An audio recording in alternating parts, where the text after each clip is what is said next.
एकंदरीत मनसेला आता भेट झाल्यामुळे कुठेतरी मनसे माहिती सामील होण्याची अशी चर्चा सुरू झालेली आहे. काय नेमकी माहिती आहे?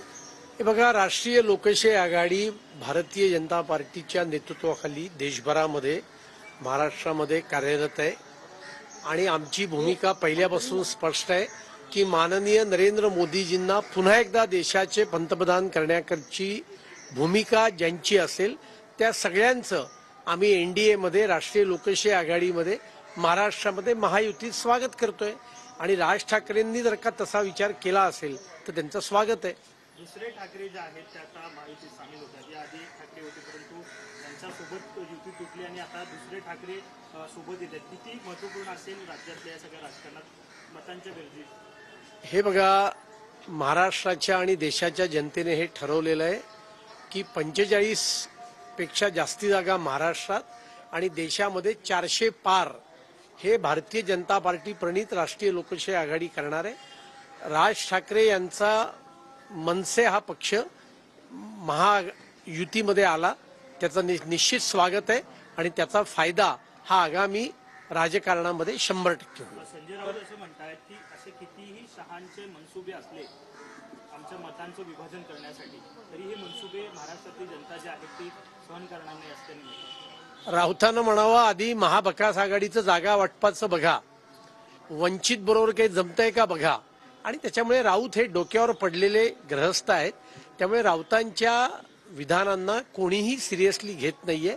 45 पेक्षा जास्ती जागा यावेळेला महाराष्ट्रात लोकसभेच्या महायुतीच्या येतील. मुंबईच्या कोर कमिटीची बैठक आता पार पडत आहे. नेमका काय अजेंडा असेल, कोणत्या विषयावरती स्पेशल चर्चा? नाही, आपल्याला माहिती आहे निवडणुकीचा काळ चालू आहे आणि त्याच्यामुळे आम्ही उमेदवार काही घोषित झालेले आहेत, अजून बाकी अन्य मित्रपक्षांचे उमेदवार सुद्धा घोषित होणार आहेत आणि त्यामुळे या सगळ्याच परिस्थितीचा एक विचार करण्याकरता आणि 6च्या 6 जागा कशा निवडून येतील या दृष्टीने आमचे प्रयत्न गेले दीड वर्षापासून चालू आहेत.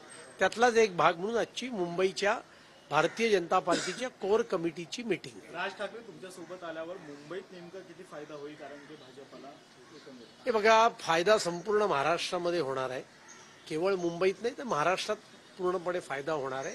आणि मी म्हटल्याप्रमाणे 45 जागा या नक्की निवडून येणार आहेत महायुतीच्या. 48 मध्ये 48 जागा निवडून आणण्याचा आम्ही प्रयत्न करू आणि या सगळ्या प्रयत्नाला जर का राज ठाकरे आणि मनसे महायुतीत सम्मिलित झाले तर नक्कीच त्याचा आम्हाला आणि महाराष्ट्राच्या जनतेला फायदा आहे. अशा पद्धतीने फायदा होईल कारण की ज्या पद्धतीने शिवसेनेमध्ये फुलपल्ली शिवसेनेतील मतांचं विभाजन होईल त्यामुळे मनसेला सोबत घेतात. नाही, असं आहे, गेले 2 वर्षापासून राज्यामध्ये महायुतीचं सरकार चालू आहे आणि आपण पाहतो की सगळे राजकीय पक्ष, अनेक नेते मंडळी, लोक हे पूर्णपणे माननीय मोदीजींच्या विकासाच्या नेतृत्वावर विश्वास ठेवून या विचारामध्ये सम्मिलित होत आहेत आणि त्याच्यामुळे त्याचप्रमाणे राज ठाकरे सुद्धा या ठिकाणी सम्मिलित होत आहेत. ही अत्यंत आनंदाची बाब आहे. राहुल गांधी यांनी जेव्हा शिवाजी पार्कवरती भाषण केलं तेव्हा त्यांनी म्हटलं की शक्तीच्या विरोधात ते ईडी आणि सीबीआय, परंतु हिंदू धर्मामध्ये शक्ती हा शब्द जो आहे त्याला महत्व आहे. काल नरेंद्र मोदी यांनी सुद्धा म्हटलं की राहुल गांधींच्या या वक्तव्यामध्ये बाळासाहेब सुद्धा दुःखी झाले असावेत असं त्यांनी. 100%. कारण हिंदू धर्मामध्ये, हिंदू संस्कृतीमध्ये, हिंदू समाजाच्या विचारांमध्ये शक्तीला अतोनात महत्व आहे आणि शक्ती म्हटलं की माँ दुर्गा आपल्याला आठवते, माँ सरस्वती आपल्याला आठवते आणि या शक्तीच्या विरोधात, हिंदू समाजातल्या शक्तीच्या विरोधात मी लढणार आहे असं हिंदू द्वेषी, हिंदू द्रोही विधान राहुल गांधींनी केलं.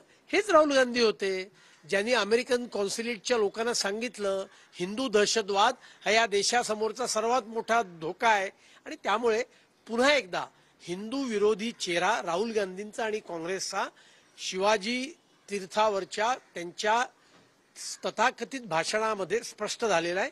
येणाऱ्या निवडणुकीमध्ये आणि येणाऱ्या काळामध्ये केवळ महाराष्ट्राची नाही तर देशाची जनता राहुल गांधींना, काँग्रेसला आणि सनातन धर्माला विरोध करणाऱ्या या महाभकास आघाडीच्या लोकांना कडाडून याचा धडा शिकवेल याच्याविषयी कोणाच्याही मनात शंका नाही.